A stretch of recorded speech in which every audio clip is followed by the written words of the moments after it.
Hi, Gordon. Welcome to the Philippines. We are in Manila. How's your stay been so far here in Manila? Is it your first time?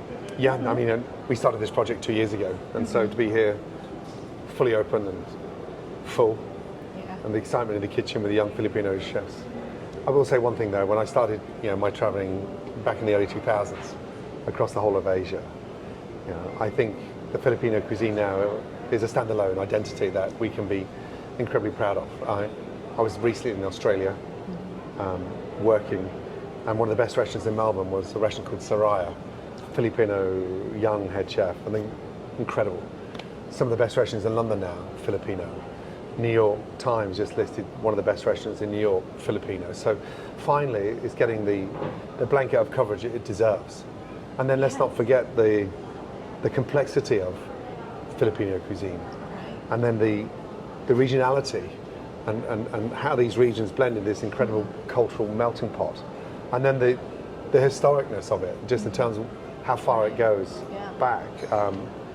So I fall in love with it a long time ago. So to be here using ingredients and evolving this, it's a dream. It's a big dream.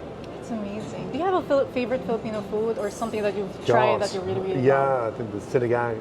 Sinigang, yes. And then we've been working with lapu-lapu fish. Yeah. And so creating a unique fish and chips with lapu-lapu. We got the salting, the marinating, and so I never thought I'd find another fish as good as cod or whiting, but the lapu-lapu is exactly that. So I'd be incredibly ignorant and stupid not to embrace what's happening locally. Yeah. Tomorrow morning at 5 a.m. I go to the market, and then no press, no journalists, just myself and my team discovering. And then the excitement in these markets are incredible. Just how fresh everything is, and just everything disappears within 6 hours. The produce is gone. So yeah, it's an exciting time for Philippine cuisine. I just actually want to add what I think, or what I believe makes Filipino food, Filipino cuisine so unique is because it has so much heart. And I think the reason why it has so much heart is because we've learned to fall in love with food at home with our families. We are so big on preserving family recipes, passing them down from generation to generation.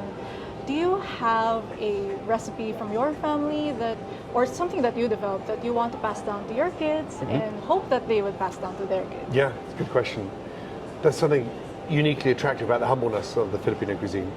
It's no frills, and it really is true flavor. But you've got the sweet, the sour, the spicy, the umami. And so I grew up watching my mum learn how to make the most amazing butter chicken. And it was from the sort of northeast side of India. And so this beautiful tomato flavored gravy with this incredible spice and blending a fresh garam masala and mixing all those wonderful spices into a beautiful butter chicken using the thigh and the drum, no expensive part of the chicken. So it's a dish that's featured on our menu today, butter chicken, and it's done with such elegance, but it stems from my childhood. So it's me through and through, because it's a dish that you can spend 10 hours making it, or you can do the rapid version in 30 minutes. And all the kids love it, and it's still very much a treat today in the household. So earlier you were here, you went to the kitchen, you surprised a lot of diners. I'm curious, did anyone quote a meme of yours to your face yesterday? Yeah, I landed at 6 a.m. yesterday. Yeah. I had breakfast with the cooks, sat across the table, wanted to talk or hear about their families and how they're doing. Yeah. I thanked them for their work and how hard they're committed. And then there was a queue outside the door, so I wanted to say hello to the customers. Within 2 minutes of being here, somebody wanted to be called an idiot sandwich. And so somebody wanted to shout that it was raw. There was a lady that flew on 2 planes to be here for 4 hours with her 1-month-old baby that wanted to taste Wellington. So yeah, there was all sorts of celebrations going on throughout the restaurant. So it was lovely. Yeah, really nice. They're a passionate clientele, trust me, incredibly passionate.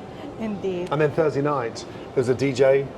Customers were dancing, having fun, and celebrating. And that's what restaurants should be about, celebration. Right. Amazing. Actually, Philippines are so big with community. We have a strong sense of community. We just love doing things with other people. So is there a food that you just can't eat alone? You have to eat with friends and family. God, I'm going to go to the Sunday roast that's coming in a couple of weeks' time. We have this beautiful prime rib. We've got this beautiful Yorkshire pudding, roasted vegetables and amazing gravy, a horseradish cream. And so we're going to be launching Sunday lunch here in the next couple of weekends. And that's where the family unites. That's where we break bread. That's where we catch up. That's where we sit for 3 or 4 hours and we talk and we educate and we communicate through food. And so there's a coming together. It's traditional, it's unfussy, and it's not rushed. And it really is, a great British tradition to sit and eat Sunday lunch.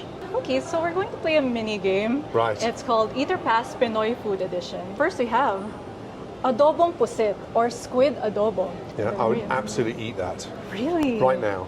Right Delicious. now? Really? You love squid? I love squid. I love fishing for squid as well. Delicious. Right. And in the market, these things are everywhere.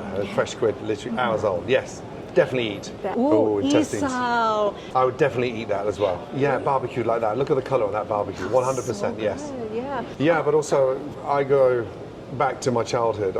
We never waste anything, and so Right. there's so much flavour in those intestines, and even the offal as well. So yeah, 100% eat. Balot. No, Yeah. No? no. I love balot. This is I'm gonna- fertilized duck embryo. no. I'm gonna, Okay. no, can't do that Pass. one. Sorry, pass. Sisig. Ah, yes. Oh, this is chopped pig parts. Yes. I yeah. had this with ears as well. Yes, And the cartilage ears as well. So I had this in Melbourne at Soraya. Delicious. In fact, they served it in a taco. And it was delicious. So yeah, all day long. Yeah. Yes. Of course. Those Eat whole pig. everything, the whole thing. Eggplant, scrambled. Yes. Tortang talong. Yes. Traditional, 100% eat. Yes.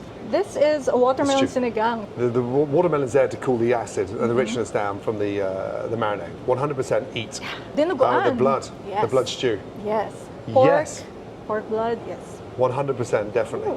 It doesn't intimidate you or anything? No, definitely not. blood. No. Definitely eat. Brits have very sweet teeth, and so does Filipino have a sweet tooth as well. Yes, So definitely. yes, 100% eat. That's it. Amazing. That's it for our game. So only pass on the eggs. Thank you so much, Gordon. Thank you very this much. Is such an, Likewise. yes, this is And such welcome. a great opportunity to get to speak to you, especially here in Gordon Ramsay Bar and Grill. Amazing. I look forward to seeing you tonight. Yes. Thank you. Thank you so much. Take care. Thank Thanks, you. guys.